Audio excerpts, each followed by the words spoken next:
La lumière ne guérit pas seulement, elle exige la congruence. Et c'est pourquoi beaucoup se sentiront sous pression, intérieurement, non par attaque, mais par exposition.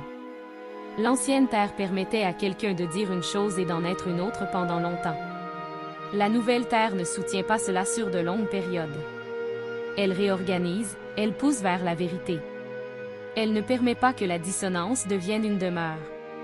Et ici, nous nous adressons directement à vous, équipe au sol. Vous êtes les stabilisateurs, vous êtes les points d'ancrage. Vous êtes ceux qui tiennent le champ, lorsque d'autres s'effondrent émotionnellement, lorsque d'autres se perdent dans les distractions, lorsque d'autres tentent de transformer la peur en identité. Mais stabiliser ne signifie pas porter. Stabiliser ne signifie pas absorber. Stabiliser signifie maintenir votre cohérence pendant que le monde s'agite. Cela signifie ne pas devenir semblable à ce que vous cherchez à transcender. Cela signifie ne pas utiliser la même violence, la même manipulation, la même urgence, le même besoin d'avoir raison. Et, bien-aimé, c'est peut-être l'un des enseignements les plus élevés de cette phase. Vous pouvez avoir des limites fermes et rester aimant. Vous pouvez dire non avec clarté et baigner néanmoins. Vous pouvez vous retirer d'un environnement sans haine, sans vengeance, sans avoir besoin de détruire l'image de l'autre pour justifier votre départ. C'est le pouvoir aligné. C'est la souveraineté. Beaucoup d'entre vous ont appris à mesurer le progrès spirituel par la quantité d'informations qu'ils consomment, le nombre de vidéos qu'ils regardent, le nombre de messages qu'ils collectionnent, le nombre de noms qu'ils connaissent, le nombre de théories qu'ils maîtrisent. Mais la nouvelle terre mesure autrement. Elle mesure ce que vous êtes capable de soutenir dans le corps. Elle mesure la manière dont vous traitez autrui lorsque vous êtes fatigué. Elle mesure la manière dont vous répondez lorsque vous êtes provoqué. Elle mesure la manière dont vous restez intègre lorsqu'il serait facile de mentir, de plaire, de fuir, de manipuler ou de se taire. Et, pour cette raison, vous entrez dans une formation vivante. Ce n'est pas une école avec des cours. C'est une école avec des rencontres. La vie présente les tests. La vie présente les choix. La vie présente les opportunités de cohérence.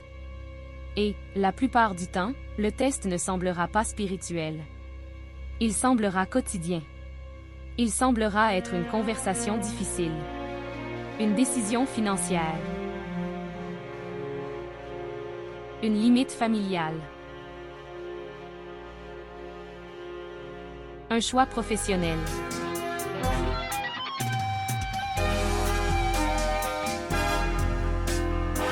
Un silence nécessaire. Une vérité que vous devez dire avec respect. Un comportement que vous devez interrompre en vous-même. Et, c'est ainsi, bien-aimé, que la ligne de temps se renforce. Non par l'intensité émotionnelle de ce que vous croyez, mais par la constance avec laquelle vous vivez. Nous voulons aussi parler de la tentation d'attendre un grand événement comme justification pour changer. Beaucoup d'entre vous, pendant des années, ont attendu un jalon externe. Une révélation. Un effondrement. Une preuve. Une confirmation irréfutable. Un moment qui obligerait tout le monde à se réveiller. Écoutez, le véritable jalon est intérieur. Au nom de la corporation, cessez de vivre hors de la loi 1984.